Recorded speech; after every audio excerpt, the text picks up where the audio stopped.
Scary telling.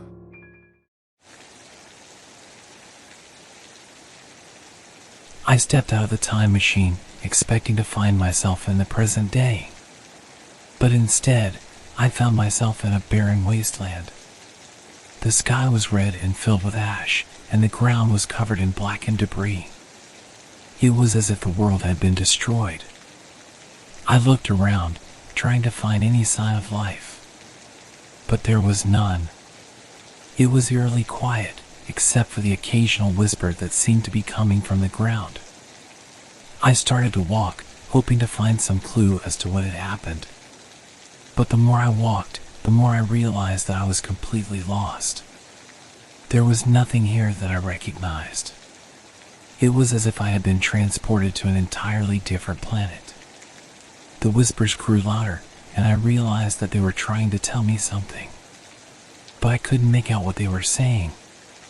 They were just a jumble of voices, all speaking at once. I tried to ignore them, but they were too persistent. I started to feel like I was going crazy. Was this all just some terrible nightmare? I walked for what felt like hours, but I still couldn't find anything that made sense. And then, in the distance, I saw something that caught my eye. It was a building, or what was left of one. It was a tall, blackened tower that looked like it had been melted by extreme heat. I couldn't imagine what kind of disaster could have caused this kind of damage. But as I got closer, I realized that the tower was not the only thing that had been destroyed. The entire city had been decimated. Buildings were collapsed, cars were overturned, and there were no signs of life anywhere. The whispers in my mind grew louder, and I realized that they were coming from the ground beneath my feet. I got down on my hands and knees and started to dig. It didn't take long for me to find what I was looking for. It was a skeleton, long dead and buried beneath the earth. It wore a necklace that glowed with a sickly green light. I reached out to touch it, but as soon as my fingers brushed against the necklace, I felt a jolt of electricity run through my body. I pulled my hand back, afraid of what might happen if I touched it again. The whispers in my mind grew even louder, urging me to put on the necklace. I hesitated, unsure of what might happen if I did. But the whispers were too strong, and I found myself slipping the necklace over my head. As soon as I put it on, I felt a surge of power run through my body. The whispers in my mind grew even louder, but this time I could make out what they were saying. Embrace the fallout, they urged. Embrace the power that destroyed this world. I was terrified, but I couldn't take off the necklace. It was as if it had become a part of me. And as I stood there, surrounded by the ruins of a world I didn't recognize, I realized that I was completely alone. As I stood there, feeling the necklace pulsing against my skin, I began to feel a change come over me. At first, it was just a slight tingling sensation, but then my skin began to turn gray and cracked, and my eyes turned a bright, glowing green. I was horrified at what was happening to me. I had no idea what kind of curse I had unleashed by putting on the necklace. The whispers in my mind grew louder and more insistent, urging me to do terrible things. At first, I tried to resist the whispers. I tried to ignore them and focus on finding a way out of this desolate wasteland. But the more I resisted, the stronger the whispers became. They urged me to hunt and kill the strange creatures that roamed the wasteland. At first, I tried to ignore them, but as my transformation continued, I found it harder and harder to resist. The whispers became more and more insistent, and I found myself driven to hunt. I began to stalk the strange creatures, using my newfound strength to tear them apart with my bare hands. It was a terrifying experience.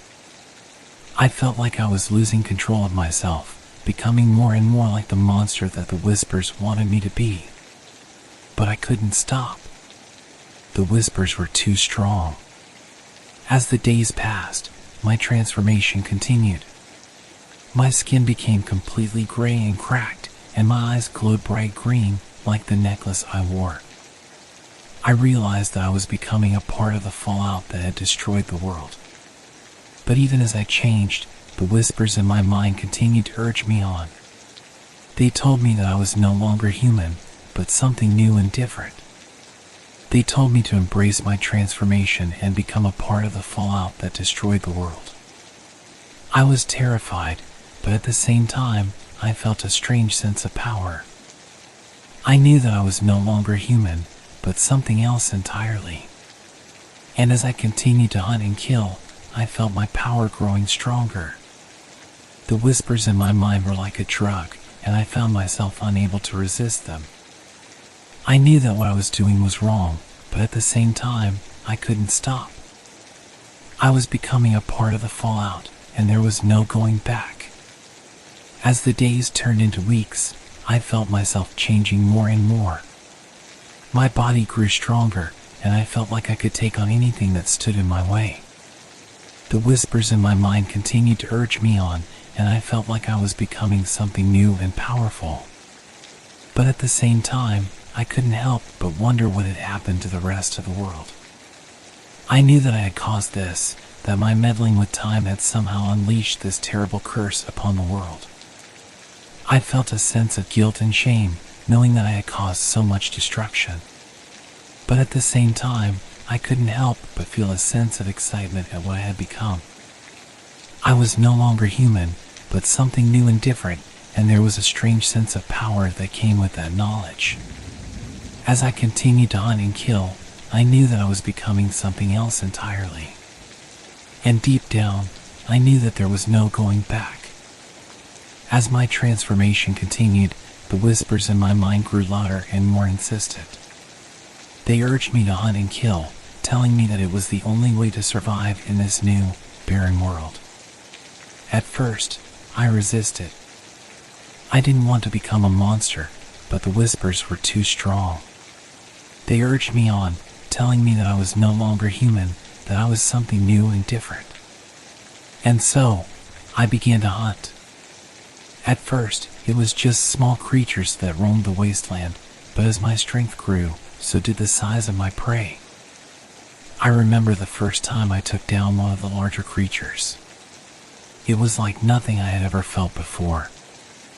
I could feel the power coursing through my body, and it was exhilarating. The whispers in my mind urged me on, telling me that I was becoming stronger with each kill. And so, I continued to hunt, tearing apart anything that stood in my way. As the days turned into weeks, I began to notice that there were others like me wandering the wasteland. They were like me, changed by the fallout that had destroyed the world. At first, I was afraid of them, not knowing what they were capable of. But the whispers in my mind told me that they were like me, that they were a part of the new world that had been created. And so, I approached them, tentatively at first, but then with more and more confidence. We didn't speak, but we didn't need to. We were all part of the same curse, the same transformation that had turned us into something new and different. Together, we began to hunt larger prey, using our newfound strength to take down creatures that would have been impossible for a normal human to kill. The whispers in my mind grew louder and more insistent, urging me on to more and more violent acts. But at the same time, I felt a sense of camaraderie with the others like me. We were all a part of this new world, and we had to survive together. As we hunted and killed, I began to feel a sense of purpose. I knew that what we were doing was wrong, that we were becoming monsters, but at the same time, I couldn't help but feel a sense of power that came with my transformation. The whispers in my mind continued to urge me on, telling me that I was becoming stronger with each kill. And as my transformation continued, I knew that there was no going back. I was no longer human, but something new and different. And as I continued to hunt and kill, I knew that I was becoming something else entirely. As I continued to hunt and kill with the others like me, I began to wonder what had happened to the rest of the world. Had everyone else died in the fallout, or were there others out there struggling to survive in this new, barren world? The whispers in my mind grew louder and more insistent, urging me to find out what had happened to the rest of humanity. And so, I set out to explore the wasteland, hoping to find some clue as to what had happened. As I walked, I saw the remnants of a once great civilization. Buildings stood in ruins, cars were overturned, and the streets were littered with debris. It was as if the world had been destroyed in an instant. But as I explored further, I began to see signs of life. Small communities had sprung up in the aftermath of the fallout, each struggling to survive in their own way. I approached one of these communities, cautiously at first, not knowing what to expect. But as I got closer, I saw that the people there were just like me, changed by the fallout that had destroyed the world. They welcomed me with open arms, and I felt a sense of relief knowing that there were others out there struggling to survive just like me. We talked for hours, sharing stories of our transformations and our struggles to survive in this new world. But even as I talked with these people, I couldn't help but feel a sense of guilt and shame. I knew that I had caused this, that my meddling with time had somehow unleashed this terrible curse upon the world. The whispers in my mind grew louder and more insistent, telling me that I had to make things right. I didn't know how, but I knew that I had to find a way to undo what I had done. And so, I set out once again, determined to find a way to undo the curse that I had unleashed upon the world. As I walked, I began to see strange symbols etched into the ground. At first, I thought they were just random markings, but as I looked closer, I saw that they were a kind of language, one that I didn't recognize. The whispers in my mind grew louder and more insistent, urging me to learn this language, to understand the symbols that had been etched into the ground. And so, I began to study the symbols, spending hours each day trying to decipher their meaning. It was a slow and difficult process, but eventually, I began to understand what they meant. They were a kind of spell, one that had been used to create the time machine that had caused the fallout. I realized that if I could understand this spell, I might be able to undo the curse that I had unleashed upon the world. The whispers in my mind urged me on, telling me that I was the only one who could undo what I had done. And so, I continued to study the symbols, determined to find a way to undo the curse that I had unleashed upon the world. As I continued to study the symbols etched into the ground, I began to understand the spell that had been used to create the time machine that had caused the fallout. It was a complex and powerful spell, one that had taken generations to create. But as I studied it, I realized that there might be a way to undo the curse that I had unleashed upon the world. I didn't know how, but I knew that I had to try. The whispers in my mind grew louder and more insistent, urging me to use my newfound knowledge to undo the curse that I had unleashed upon the world. And so, I set out once again, determined to find a way to undo what I had done. As I walked, I saw more and more signs of life. Small communities had sprung up in the aftermath of the fallout, each struggling to survive in their own way. I approached one of these communities, cautiously at first, not knowing what to expect. But as I got closer, I saw that the people there were just like me, changed by the fallout that had destroyed the world. They welcomed me with open arms, and I felt a sense of relief knowing that there were others out there, struggling to survive just like me. We talked for hours, sharing stories of our transformations and our struggles to survive in this new world. But even as I talked with these people, I couldn't help but feel a sense of guilt and shame. I knew that I had caused this, that my meddling with time had somehow unleashed this terrible curse upon the world. The whispers in my mind grew louder and more insistent, telling me that I had to make things right. And so, I shared with them my newfound knowledge of the spell, telling them that I believed it might be possible to undo the curse that I had unleashed upon the world. At first, they were skeptical, not knowing whether to believe me or not.